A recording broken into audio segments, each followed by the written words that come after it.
Ek sê dit so baie, maar ek sal dit nou maar weer sê. Na aanleiding van die VSA wat die Houthis bom daar in Jemen en die Houthis wat terugslaan. Nou ja, die probleem lê met die Suezkanaal en die Rooi See en die feit dat die Jode se skepe nie vrymoedig en vrylik in vrede deur die Rooi See en die Suezkanaal en so aan kan beweeg na waar hulle ook al wil heen gaan nie. Jode se grootste uitvoermark is eintlik wapens. Ek weet nie of jy dit geweet het nie. Interessant, né? Nou, hoe dit ook al sy, dit veroorsaak dat die VSA dan nou vreeslik bom in Jemen. En eintlik het die Jode nou die VSA betrek by 'n oorlog in Jemen, wat eintlik 'n indirekte oorlog teen Iran is. Hoe dit ook al sy, ek het gesê, laas jaar, paar 100 video's terug, toe sê ek, hierdie seeroute om die Suid-Afrika se kus sal baie, baie belangrik raak. Dit sal so belangrik raak, dat die buitelandse moondhede, die NAVO-moondhede, Brittanje en VSA spesifiek, sal besluit om van hierdie ANC-regering ontslae te raak, om houvast te kry, onder andere oor die seeroute, natuurlik die steenkoolmyne en so aan. Miskien moet ek maar 'n bietjie 'n langer video maak, dat ek dit net mooi kan verduidelik.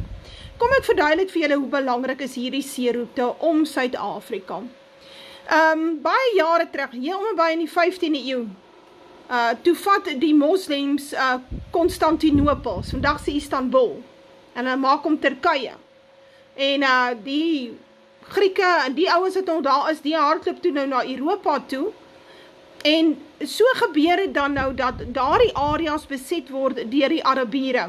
En dit raak baie gevaarlik vir Europa om oor land na Indië en China hulle handelsreisigers te stuur om goed te gaan koop, of dit materiaal is en of dit speserye is en wat dit ook al is.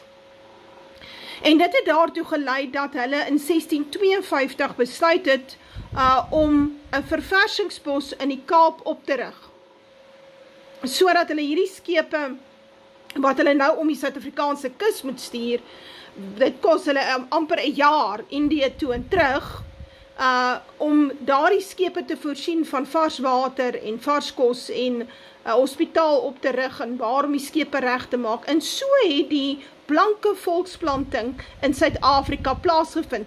Alles as gevolg van hierdie handelsroute wat beset is deur die moslems hier in die 15de eeu. Reg. En nou het ons min of meer dieselfde situasie. In hierdie geval is dit nou net die Suezkanaal.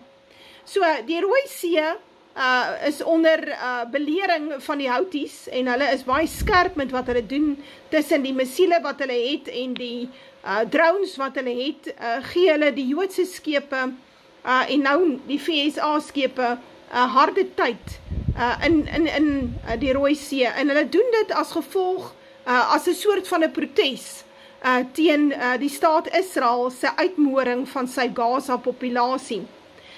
En dit gaan daartoe aanleiding gee dat Suid-Afrika in die toekoms en reeds, ek wil vir julle sê dis reeds so, baie belangrik gaan raak vir die VSA en Brittanje. Dit is hoekom die VSA druk uitoefen op die ANC-regering.